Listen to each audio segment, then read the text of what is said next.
just Gowie's been drug tested at the moment, so if he has to go halfway through this press conference, I hope you understand if he feels the need to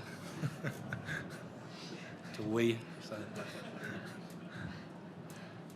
Warren, 19 points out of 20. You made it top of the pool. Are you where you wanted to be? And now, what are you expecting from tomorrow's game? Or who are you expecting to come out of tomorrow's game? Oh, I think tomorrow's game is going to be a close game. You know, either Argentina or Japan. Both have different styles. It was a tough game for us today. I mean, Georgia were a really difficult team to beat, and two of the games they were up at half time, and they keep hanging in there. They keep fighting. Got a great spirit as a group, and but even though we weren't at our best, I think we got the job done, and that's a pleasing thing for us to be able to focus on next week. Anyone particularly want to meet next week? No, just look, we'll watch that game tomorrow. It's an early kick-off, so we go back to Paris this evening. Boys got a day off tomorrow in recovery, and then we're down to Marseille on the train on Monday afternoon. Thank you. On the left. Luka Joshua, Georgian public broadcaster. Question to the coach. You said that Georgia is really tough team to beat. About 4 years ago, our main weapon would mainly be scrum and maul. Today, our backline players scored pretty nice tries. So, how would you assess Georgian rugby development? Oh, it's definitely developed, and since the World Cup in 2019. I mean, they're physical. They run hard. There's a few players. I thought the 10 today caused us a few problems with his footwork and stuff. And obviously a nice try they've scored down the short side, exposed us as well. And they kept trying, and that's what I think as coaches all you can ask for as a team to give everything. Which there's no doubt the Georgian team did that today, and they never gave up. And I think there'll be, hopefully for them, a lot of learnings from today's experience and for them to get better. Probably what was good for us in the first half was our line-out defence. We got up there and stole a few of their line-outs and stuff that probably didn't help them with their momentum in terms of trying to put us under some pressure. But I thought their kicking game was good. They were good in the air and defended really well. Thank you. At the back. Warren, the injuries to Faletau and Ansken, how concerning are they and what are they? Toby's broken his arm, so he'll be out, and we're just going to sort of assess Gareth over the next 72 hours, really. So he's pulled his groin very high up, but talking to the medic said he's got a bit of power still in his leg, which is a positive. Means that it's not fully come off the bone. So we'll probably know in the next 48, 72 hours in terms of what we need to do with him, whether we've got time for him to recover or whether we need to make a replacement. Obviously, we've got to look at a replacement for Faletau, whether that's directly as a loose forward replacement or whether we look at another position. We've got a few sore players, particularly in the backs after today's game.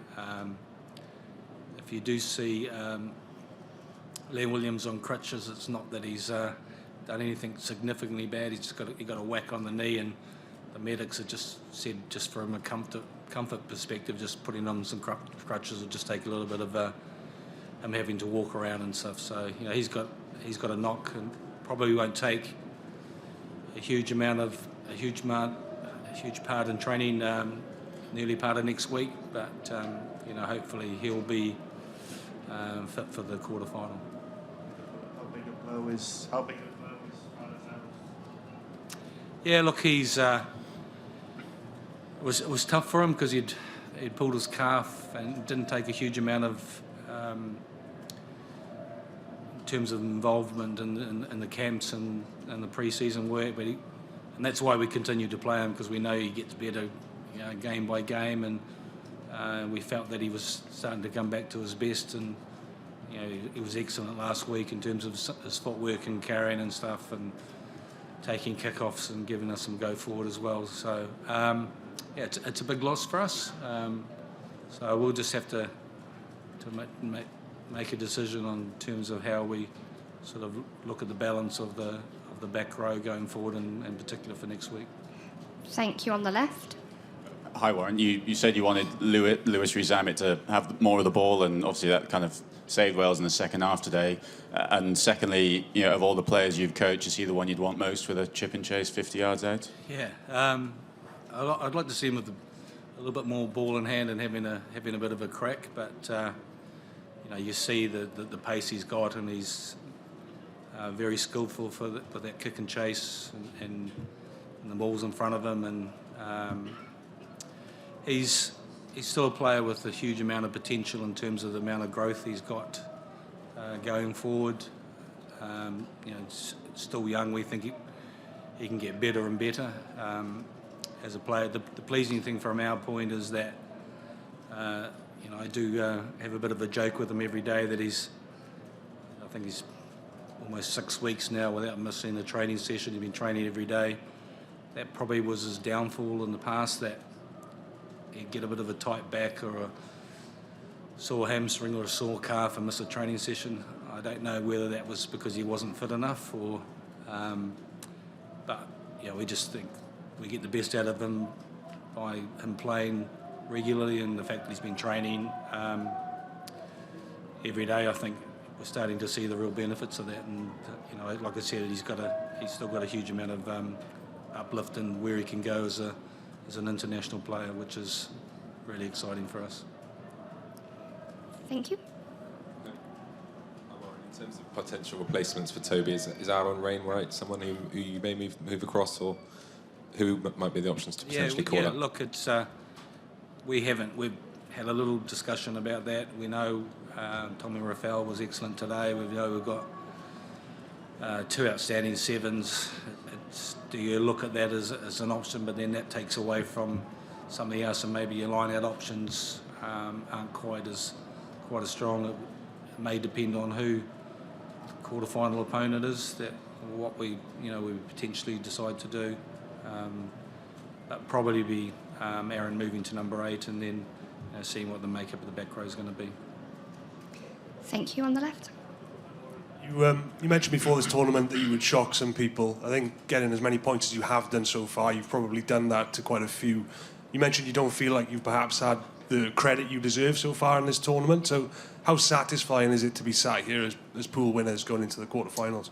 Yeah, I mean, we won a pool in 2019, so to repeat that is from where we were, I think there's a lot of credit to the players and the work that they've put in, and the coaches and all the support staff. When I look back, and I think we can be pretty proud as a nation of what we've done in the last 4 World Cups. We've won 14 of those 16 games in our pool, and the very first one was against South Africa. We lost 16-15, and still dispute whether James Hook's kick went over. And then we've lost in a tight contest against Australia in 2-15 when we probably should have put that game away when they were down to 13 men. So I think as a group of players and everyone, we're going to be proud of what we've achieved. And a big part of that is that I've continually stressed about when we've been together as a group and we've had the time together, the preparation, we've done the hard work, we've done the conditioning. We've definitely built a lot of confidence from that as a team, and that's helped us in preparation for World Cups. And so we knew last week that we were already in the quarterfinals. That probably made today a little bit of a challenge, because even though we've had good preparation and training, there probably wasn't quite the edge that we had against, say, Fiji and against Australia, but the boys were good enough to get the job done, and that's sometimes when you see real progress in teams. And so we can go away and we can be happy about today, knowing that it was a little bit ugly at times and we were under a bit of pressure, but we were good enough to get the job done, and we can start focusing on the quarter final. Thank you. To the captain. to the captain, I'm Japanese media. Which do you like to play against Japan or Argentina? And please tell us your impression of Japan. Yeah, look, I think as alluded to earlier, we'll watch the game tomorrow, but there's no team we'd rather play against or wouldn't rather play against. I think both teams are playing some great rugby in this tournament. I think since Japan shocked the world, beating South Africa a couple of World Cups ago, they've just developed as a rugby country, and they're playing some great rugby at the minute. They're very proud to play for their country, and you can see that, and it's evident in the rugby that they play. That never say die attitude. But I think there's no preferred team for us to play. Whoever it is that we play against, we'll prepare well for that game, and go from there. Thank you at the back.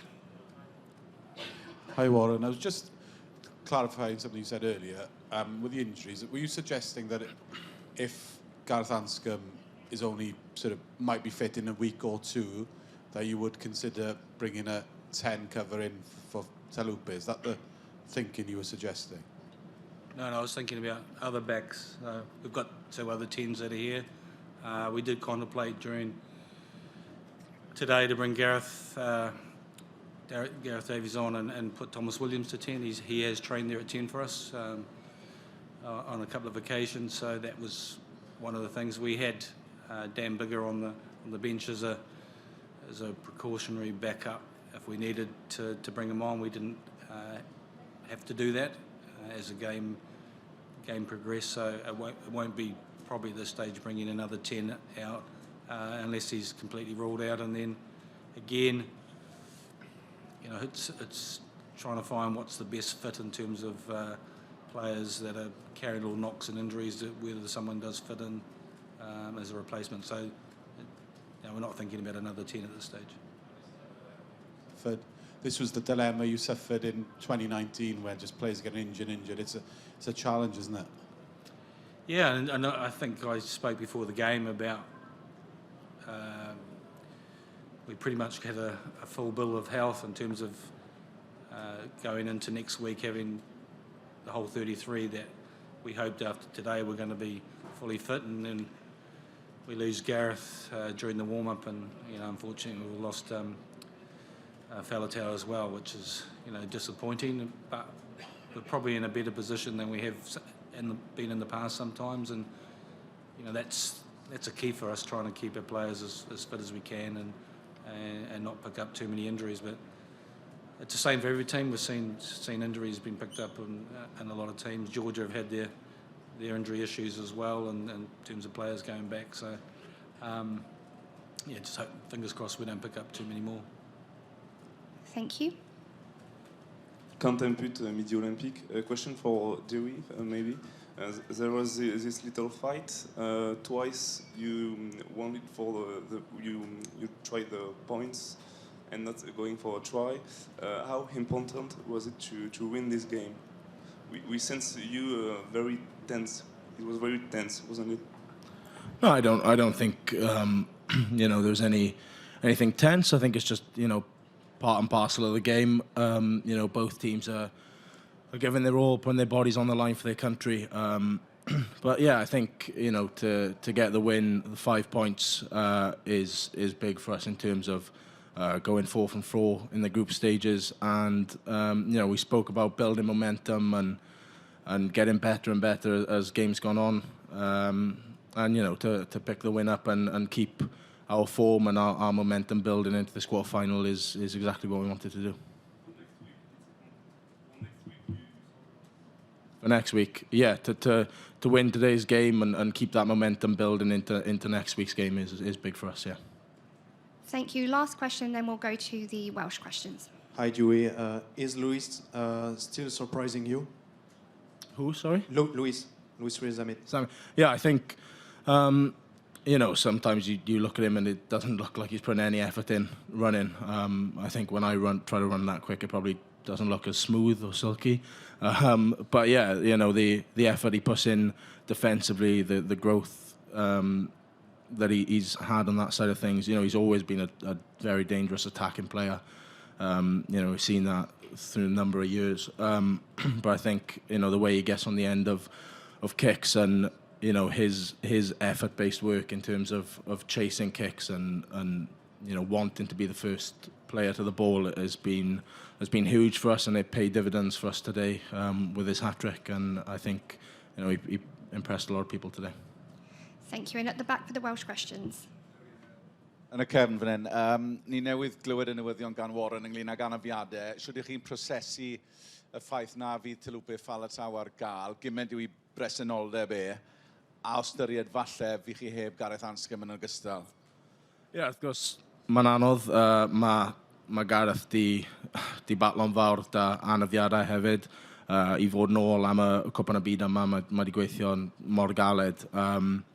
So, obviously, ni ddim yn ymwybodol o pa mor gweld mae hynny. Ond, gyda colli a Faletau, mae'n gwael I ni fel 33.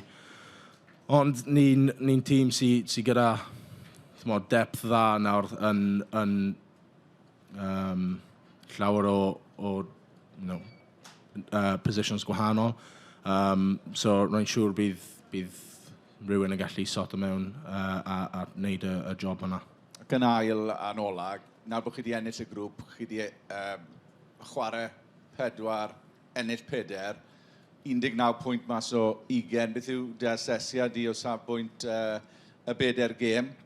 Ac o edrych mlaen nawr I Marseille, bod chi ddim yn gwybod pwy chi'n mynd I warae yn y rownd yr 8 ola? Yn credu, mae dal llefydd ni'n gallu gwella ar ôl heddi. Roedd y 20 munud yn y canol na bach yn drop-off lle roedd Georgia wedi dod nôl o'n ni. Ni'n ymwybodol sut fath y tîm yw Georgia. Maen nhw ddim yn mynd I roi lan. Maen nhw wastad mynd I fod yna ac eisiau dod at chi yn credu y 20 munud yn y canol na. Bach o drop-off o egni o'n ni a y gêm di arafu lawr bach. Ond fel ni di siarad am yw adeiladu momentum a cadw mlaen I chwarae'r gêm ni moyn chwarae a dyle hynny dod mewn wythnos nesaf wedyn. Diolch ti. Diolch. Fantastic. That's a wrap. Thank you very much, everybody. The mix zone is now open.